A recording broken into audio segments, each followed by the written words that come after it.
So this will be a long afternoon.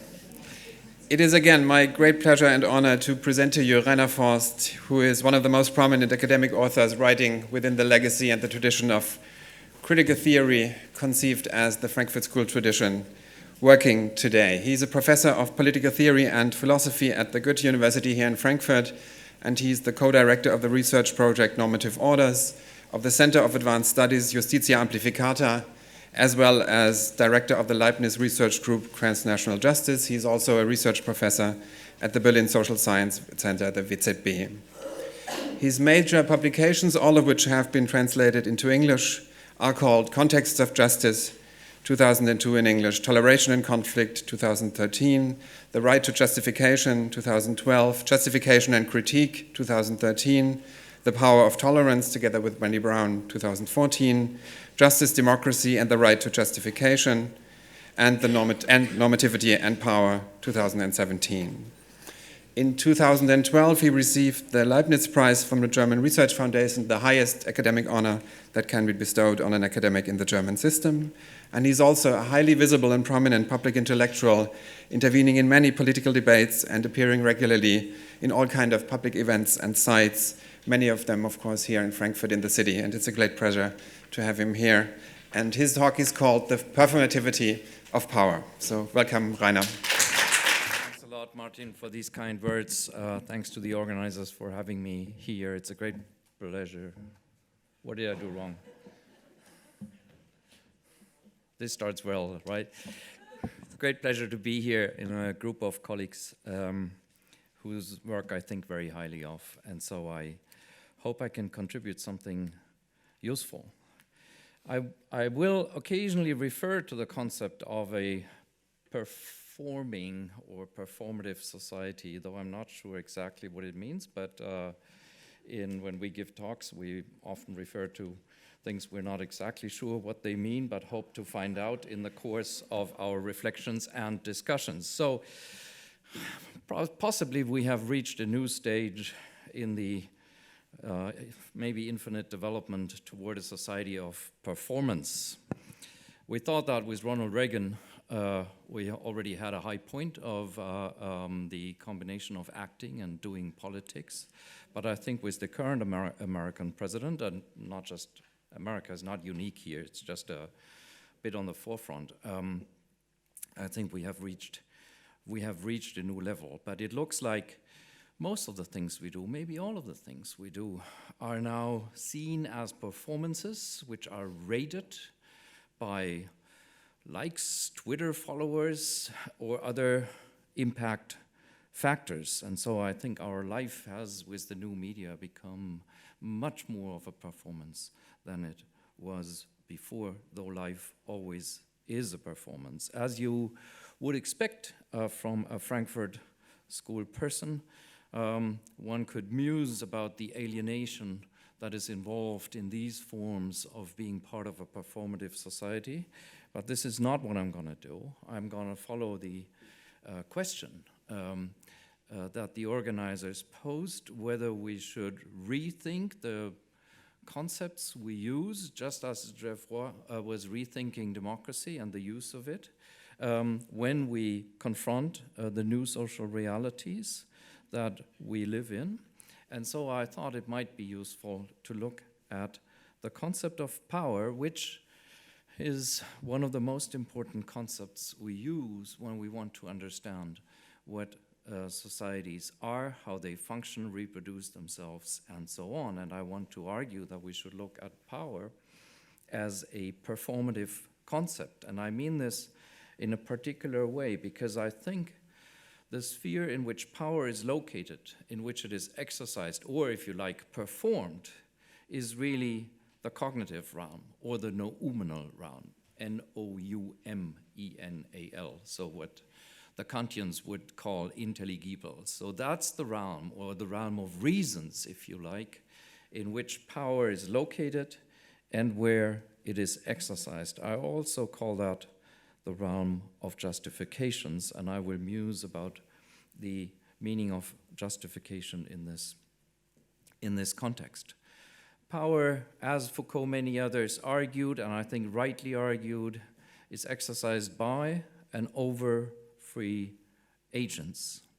It is the word we use when we describe that someone acts for certain reasons or out of certain motives for which others are responsible. That is, reasons, motives that he or she would not otherwise have had, and that still characterize the person on whom power is exercised as an agent. So that person is not turned into a stone or a tree or whatever, is still acting, but acting on the basis of motives and reasons that others have produced for him or her.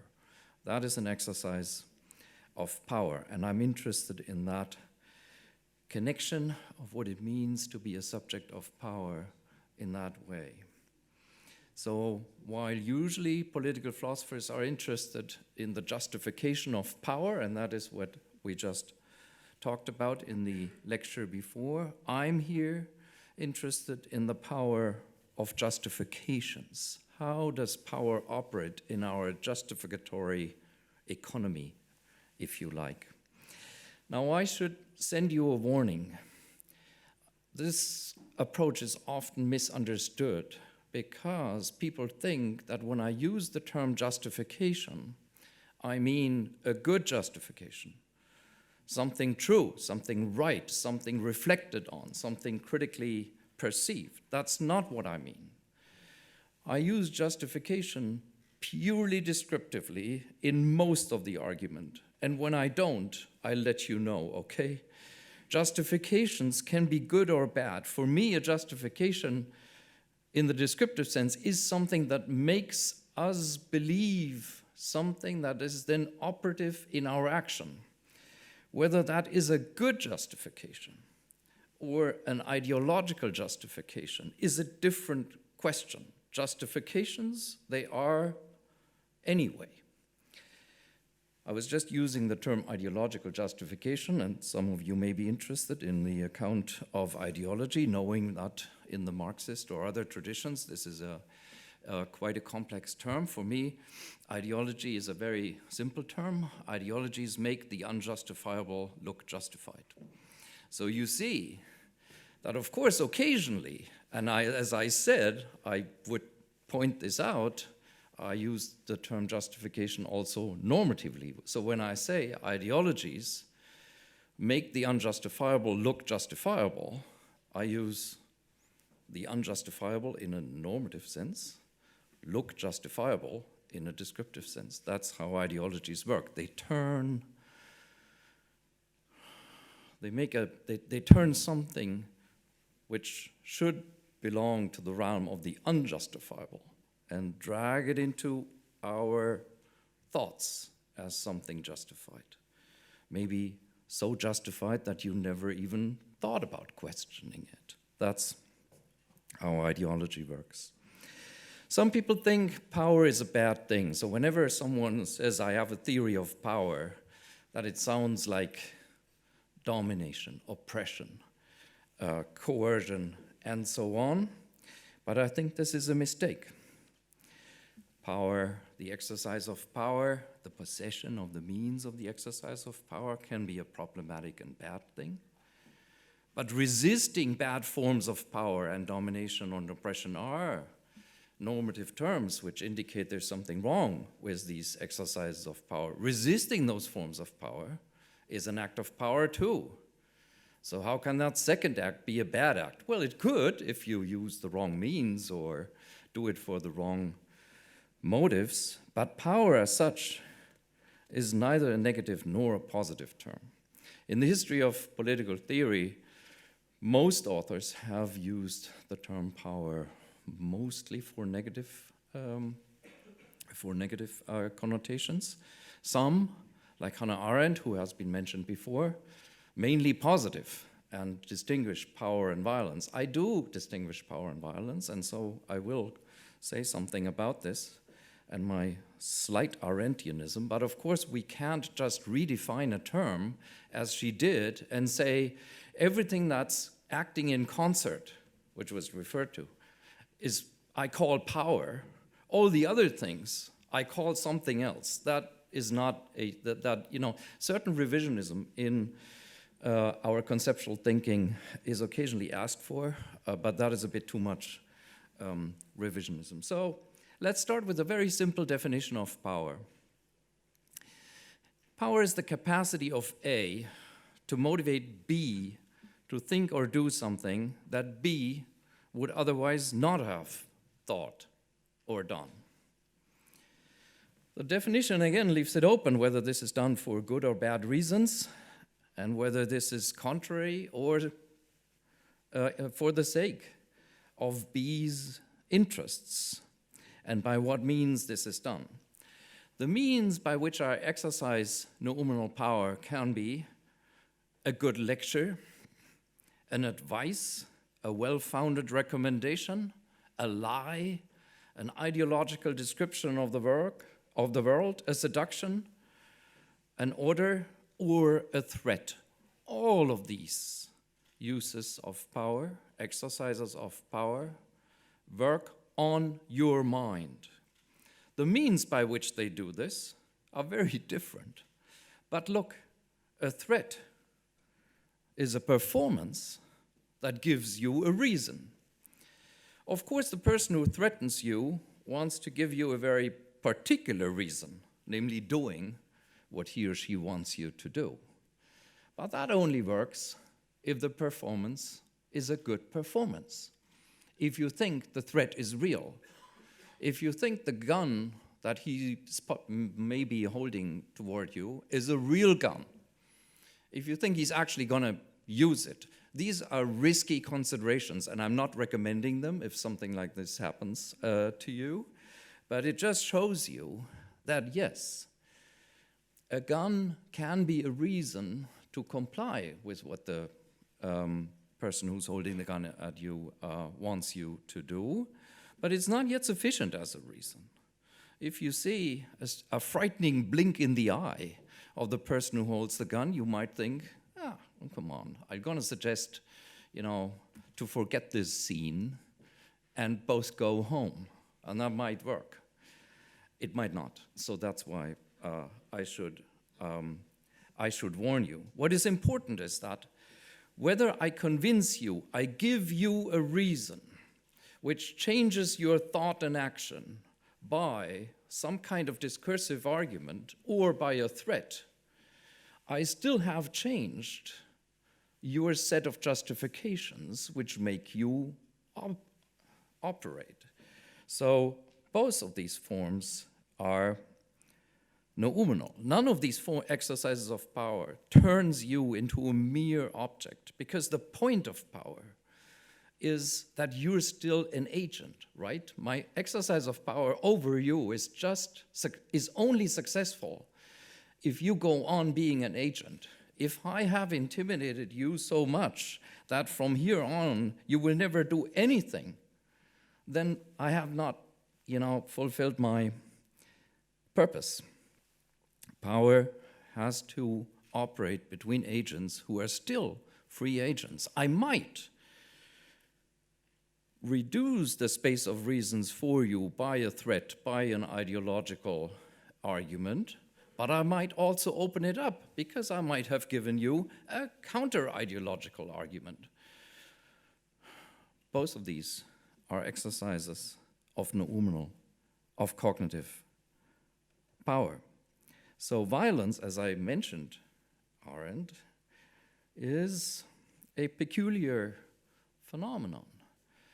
If we single out violence as a pure moment in which I actually do turn you into a stone, well, not quite a stone, I bind you such that you cannot speak and move anymore, and I carry you away.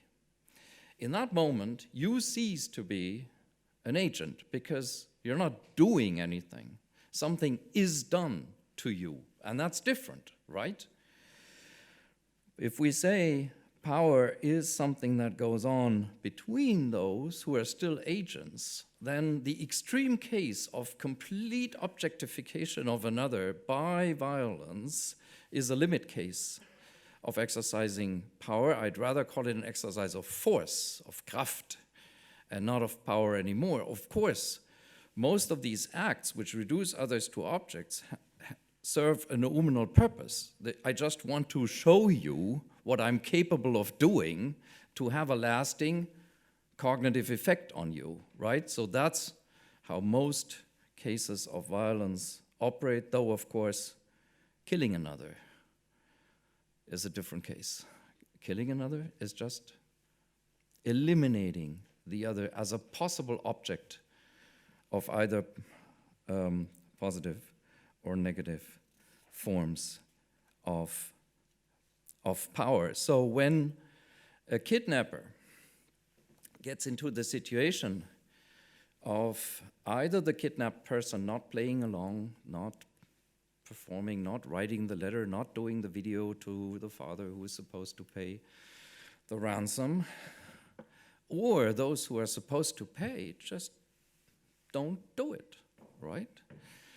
The kidnapper has all the force, physical force, still at his disposal to do with the kidnapped person, assuming the person is, locked up, what he or she wants.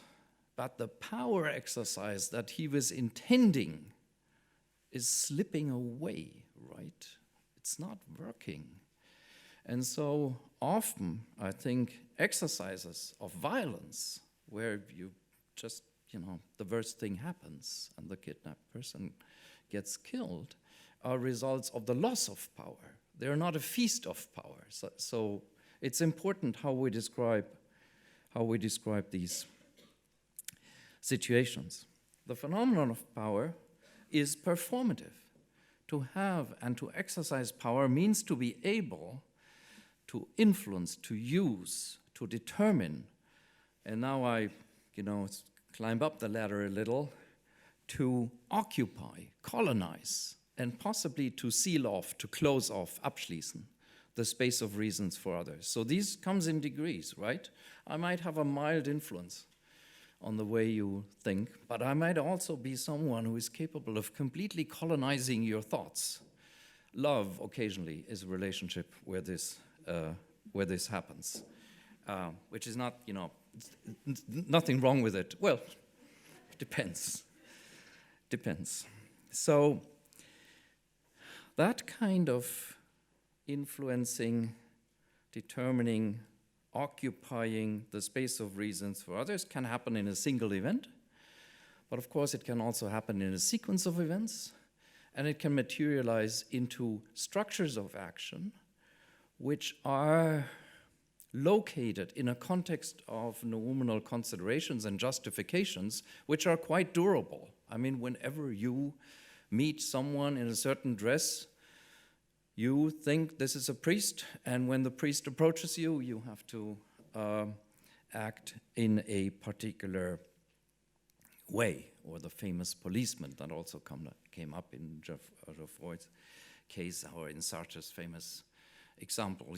Most of the time you know what a policeman is about, and there's a whole range of justificatory perceptions that you enter into when you see a policeman or a woman.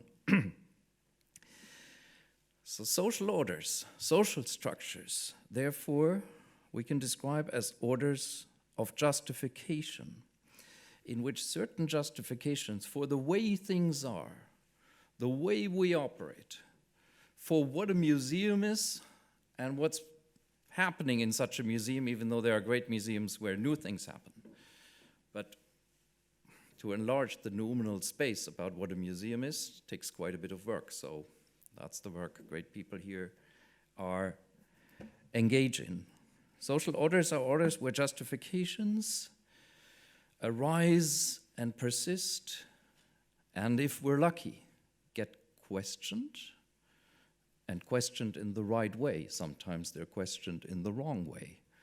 A fascist questions democracy, and does so maybe in a very effective way by undermining the justifications for the democratic order, which is not to say, I'll say something about democracy in a second, and I think Geoffroy was right to criticize forms of democracy in the way he did. Complex social orders rest on narratives of justification. They crystallize certain ways to look at the history of a society, past experiences, reasons for why this is so and this is so, maybe natural, maybe unavoidable, maybe a result of a happy coincidence, maybe the result of a disaster, and so on. These narratives of justification are usually deep-seated, right? They make us function in a society. They give us a host of reasons what we do with our lives and what a proper way to lead your life is, so they can be quite restrictive, these spaces and narratives of justification, or they can open up. We've heard Arya's talk this morning about how difficult it is to open up a space, a noumenal space, by certain works of art, which get certain social messages across, or at least unfix certain justificatory arrangements. Now, if we consider societies as structures and orders of justification, then of course we can also say, what's our role in it? And now turn into a normative way of thinking. What is our role in these societies? To function according to the justifications given to us? Sociologically speaking, yep, that's pretty much what we do. But some normative reactions to that have been developed, and one of them is called democracy. Democracy rests on what I call a right to question the justifications that have been given to you, why especially certain political forms of order, social orders, are justifiable. And then you ask, what exactly is their justificatory quality? You can ask a number of things here. How did these justifications come about? Historically, you can engage in a genealogy, which is one of Martin's favorite subjects. You can also ask an institutional question. How are the power situations in this society structured such that certain narratives have a better way into the public and others less so? What are the counter possibilities against these hegemonic forms of justification? The question of democracy also, but not only, is the question about institutions which materialize the right to question given justifications and the right to produce new justifications by arguing with others. That is a rather ideal formulation, and as I said, the talk before was right in criticizing reifications and ideological forms of democracy. But then if democracy becomes a solidified order in which the space of justifications is sealed off and a hegemonic group carries the day, what is the response to it? The response is to open up the space of justifications and think about institutionalized or non-institutionalized, because democracy is not just a question about institutions, it's a question about the culture of justification that exists in a society. For that questioning, you need a certain form of power. This power comes with resources. Who are you? Where can you raise your voice? With how many can you get in touch and in contact? I think, therefore, I would suggest to think of a performing society as one in which the orders of justification are contested, and the democratic society is one where that tension between closing off the space of justification and opening it up in an emancipatory way is taking place. What does emancipatory way mean? Because opening up a space of justifications is something that some neo-fascists claim they do too, right? They say, oh, our arguments are never heard, they are ignored. So you Democrats, you whatever, multiculturalists closed off the space of justifications for us.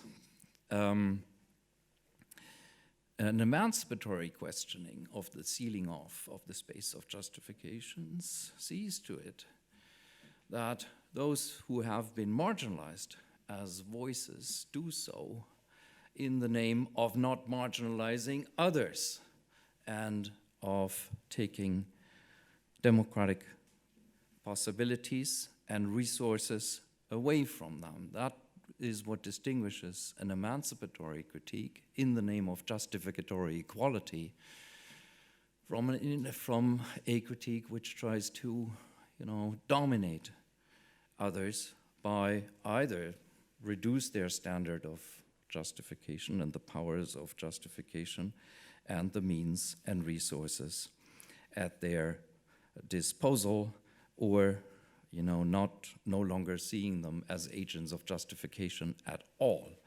We heard Leah about the migration issue, and I think that is an example, but of course not the only example, where people try to construct the migrant really not as an agent of justification, but at best an agent who deserves some treatment, but who you owe no reasons to as an equal, because you want to reduce the justification community in such a way that you exclude the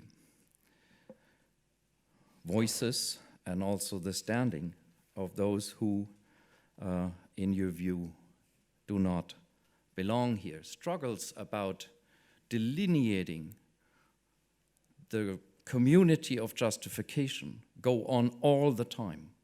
When we have disagreements about who can be a citizen, how much knowledge about, say, German culture and German history does a citizen have to have, and how many people in this country would actually successfully be able to pass the test, the citizenship test that is imposed on newcomers or possible newcomers. These are all questions about the delineation of justification communities. Now, before I come to a conclusion, I'd like to say something about structures, because most of my examples have been examples of the exercise of power in an interpersonal, intersubjective way. But the way power operates in a society is usually a structured way. So what exactly does that mean? I think every social order is based on certain understandings of its purpose, aims, and rules, and therefore constitutes a normative order as an order of justification.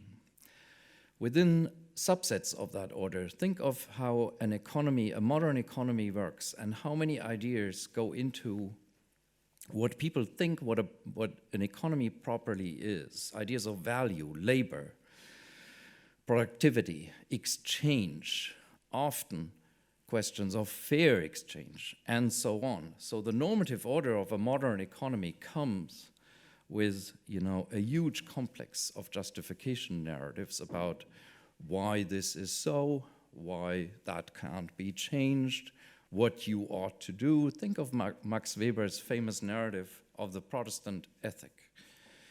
Might not be as prominent as it was in the early 20th century, but for a lot of people, when they explain their children what it means to function in society, I think a Protestant ethic, even among Catholics, does appear. The spirit of capitalism, as later than Boltanski and Chapello explain, expands, right?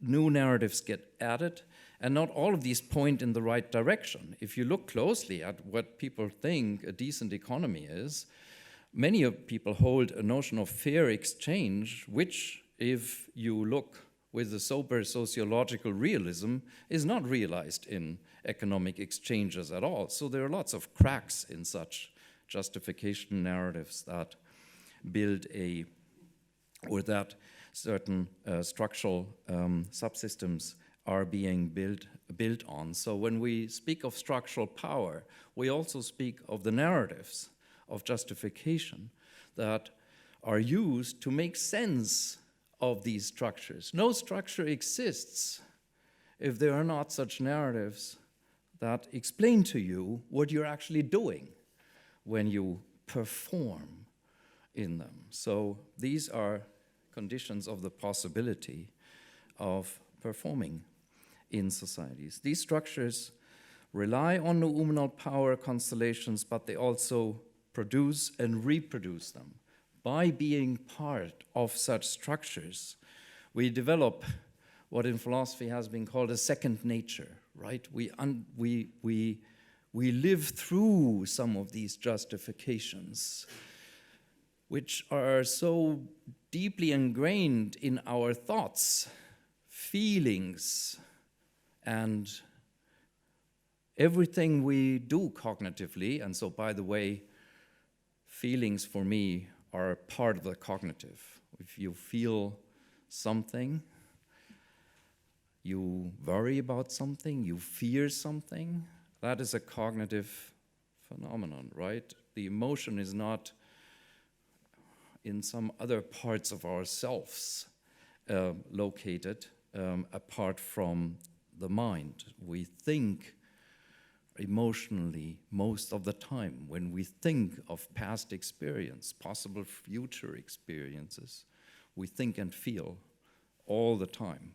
Maybe in some cases of mathematical operations, there's less feeling involved, but not always. There are some people who love mathematics. So structures reproduce nominal power, and sometimes structures have a nominal life of their own. People who grow up in patriarchal societies will or could act as if this patriarchal structure were still in place, even though all the patriarchs have been kicked out or have decided, because they took a pill, of no longer being patriarchs. But they're just perceived still to be patriarchs. So the nominal life within structures is a life of its own. Power is exercised within structures by people who have a certain standing in these justificatory complexes, as a priest, as a professor, as a woman, a girl, someone who is poor, someone this and that. So within these structures, you have what, using a Bourdieuian notion of capital, in my way, what I call nominal capital. This is the capital you have to make others do and think certain things which otherwise they would not have thought and done. So from here, since we talked about class in the morning, I think if we wanted a new definition of classes you can group according to the nominal power they have at their disposal. This can be cultural, educational, material, but of course material power has to be translated into nominal power. If you have a lot of money and you want to bribe people who are completely unbribable, because, I don't know, they belong to a sect or have read Kant, your money doesn't help you, right? You can't transform it into a power resource. If you are a general and you order the tanks to drive into the streets to threaten people, you have a material resource. But if the people in the tanks think they won't use their deadly power because the people in the street on the other side facing them could be their cousins, then yeah, you have power over the tanks. But in fact, as a general, in that situation, you do not have power over the tanks. Is that because the tank is not functioning? No, it could function, but it's because something in the nominal infrastructure of that social situation has changed. So you call the guys in the tank and say, shoot. And, they pretend the telephone line is dead, or, the walkie-talkie is not working. They say, what? Or they shoot, but slightly higher than they were supposed to, and say, oh, that was a mistake. I don't know how that happened, and so on. So these are the situations of where we need a power analysis, right, about what's going on there. And knowing how many tanks there were and what munition they had is not going to give you an answer to the power situation that is at hand here. So the real site of power struggles is what Gramsci called the site of hegemonic struggles over the justification economy within a society. We live, and I come to an end, in a situation of hegemonic and alternative, counter-hegemonic discourses where, as we talked about this morning, the justification narratives of, a liberal, somewhat capitalist order versus a socialist alternative is no longer the dominant struggle. What is ongoing are struggles for the emancipation from oppressive cultural, racial, and gender norms, which is a major emancipatory movement in our time. But what we see is that this movement, along with some others, faces a major pushback or opposition from a realignment of justification narratives, which are of a rather complex nature. If you think of how you describe the people who support Donald Trump and buy into the nominal power framework which supports him, I think the sociological colleagues who have serious debates about what's actually going on there. Is it only angry white men? From which class background do they come? Which educational background? What are their experiences? Is it only men? Think of women for Trump, amazing phenomenon. And so to understand what's going on, right, it's not enough to analyze the money people like Trump can pump into a political campaign. That is not unimportant to understand that, right? But you need to reconstruct the narratives that are going on there. The sexist narrative, the racist narrative, the we are honest American, all of these narratives come together at a certain point, right? At other points, the cracks between them, just think of the evangelicals supporting Trump because they think, you could drive out the devil with a minor devil, but might at some point realize they just got it the wrong way around. And the more racist people backing him, or those who come from other motivations. In any case, we are in a struggle, a hegemonic struggle with these forces, against these forces, and it's important to understand where they come from, because now they're using two tropes, which, as Leah was pointing out, the left traditionally had used: the trope of social solidarity and the trope of democracy.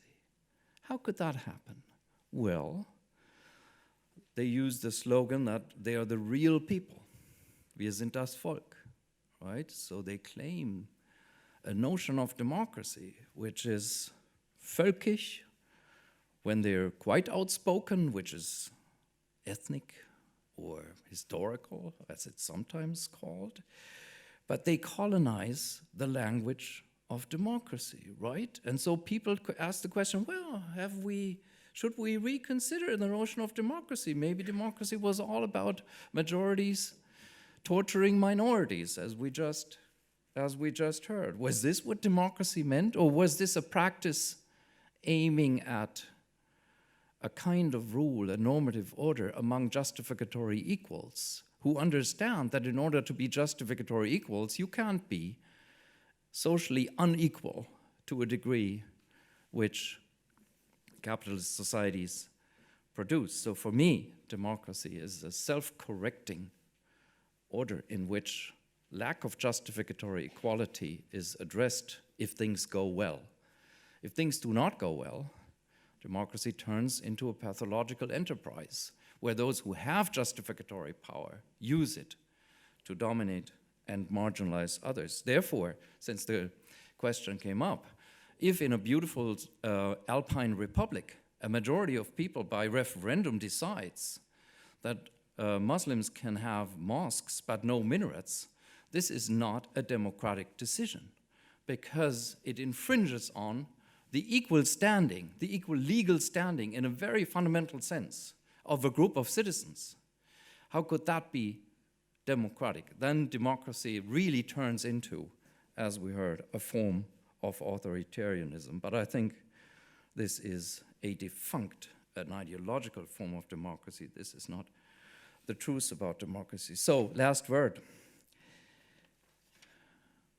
If we think about reconstructing, or reconstructing is wrong, because people who defend democracy against right-wing affronts now often fall into that language of defending democracy or recuperating democracy, as if we at one point had a great democracy. It just was, had a Gehfehler and fell into a pitch, and now we have to resurrect it. And that's not quite right. So the progressive critique of democracy must not now turn into a conservative defense of democracy. But what is the question I want to end up with is that where are the seeds for recuperating or generating, if I don't want to use any word which starts with a progressive language of democracy? And here we are at a problem. Democracy is a fighting creed. Democracy develops in struggles against a feudal order, an economic order, a capitalist order, where there are social forces which need to be overcome or at least democratically tamed. If you live in a society in which the forces that would need to be tamed are of a transnational nature, like the global economy, the global ecological challenges, what does the progressive democrat actually do, right? Because the social imagination of democracy, as we heard this morning, is very much a national imaginary. Yeah? Think about what goes on in some Scandinavian countries. But if the issues to be addressed are of a transnational nature, the political imaginary, not to speak of the institutional frameworks of democracy, are of a national nature, what does the progressive democrat do? I wish I knew. Thanks for your attention.